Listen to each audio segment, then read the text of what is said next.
apart from Ted Cruz? I know a lot of people have that question. It's an extremely difficult decision trying to make because both of you all just seem so much alike. Well, look, I supported, as you know, I endorsed Ted early in the Senate primary, even before the runoff. I think Ted is a exceptionally bright guy and articulate.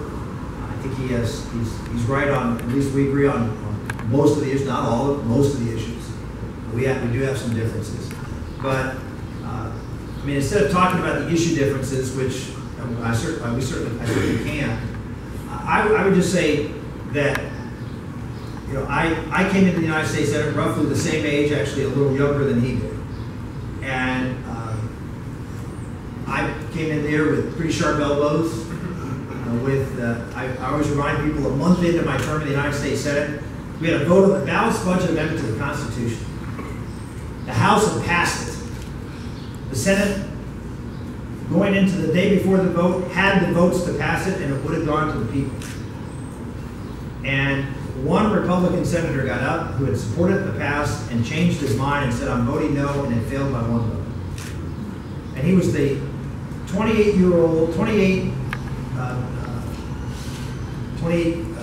6-term veteran, that's the best way to put it. He'd been in Congress for 28 years, been in the Senate. He was chairman of the Appropriations Committee. And he got up and said, I'm voting no. I went out into the press galley and announced that I was going to push to have him removed as chairman of the Appropriations Committee, which, by the way, didn't get a whole lot of support. But, you know, I've been there 1 month. And not only did I try to shake things up, we did. We passed term limits on committee chairman when I was there. I offered that within the Republican Party. I did a lot of things in shaking up Washington, D.C. in my time in the House and my time in the Senate. And that's a good thing for a new member to do. That's what you come there to do. You come there to have that kind of fire and brimstone and shake things up. And if you're good, you can keep your edge throughout the time that you're there, and at the same time, be able to figure out a way to accomplish things other than just criticizing things. I found it was real easy to criticize things. It's a lot harder to accomplish things.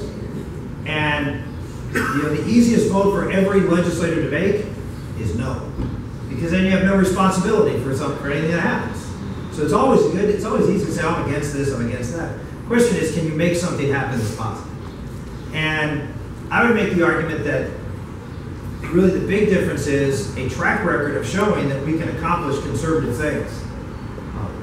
The signature accomplishment of the Republican Congress in the 90s and until they lost power in the 2000s was the Welfare Reform Act. It did everything that conservatives said would work in dealing with poverty. We cut the welfare rolls in half. We increased employment among those who were former welfare recipients. We lowered the poverty rate in America among the most chronically poor in America. And it was a unmitigated success, applying conservative principles of requiring work, saying welfare benefits should be temporary, they should be a hand up, not a hand out. All of those things that conservatives believe. Why do we believe them? Because we know they work. They work in our own lives. They work. They're common sense. We applied those common sense principles to one program, which was called Aid to Families with Dependent Children, and it had a transformational effect. I led that fight. I was the floor manager of that bill. I wrote the original bill when I was in the House. And we got bipartisan support. Bill Clinton eventually signed this bill, even though he didn't want to, because we were able to negotiate and build a consensus, and we were able to give and take on some issues.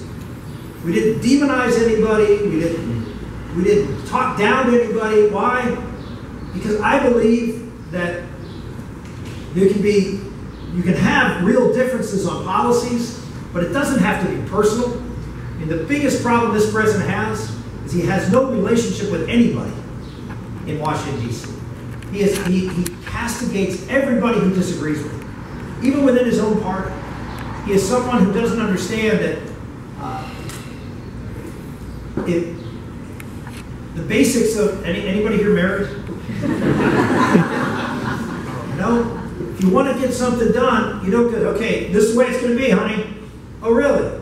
How's that work in a marriage? It doesn't work.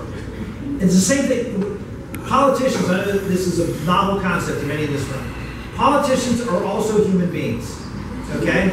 And they have human interactions that actually result in whether you can actually get something done or not. And if you don't have those interactions, if you don't recognize someone's point of view as valid and listen and try to find points of connection, then you're never going to get anything done. And that's the problem. We have someone who doesn't understand that. And I would make the argument that we need someone who has experience in showing that you can actually be successful.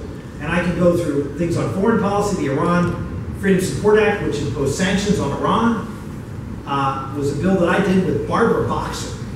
Okay? You say, why did I do it with Barbara Boxer? Because Barbara Boxer and I fought on everything. Well, this bill, I mean, we came up with this idea, and we thought, well, who would be the one person, if we could get on the other side, that if we could get their support and co-sponsorship, that the bill would most certainly pass. So I went to Barbara Boxer. And it turned out, she supported the things that we wanted to do. But if you had burned a bridge personally, it never could happen. Can't happen. And the problem is, the president burns bridges.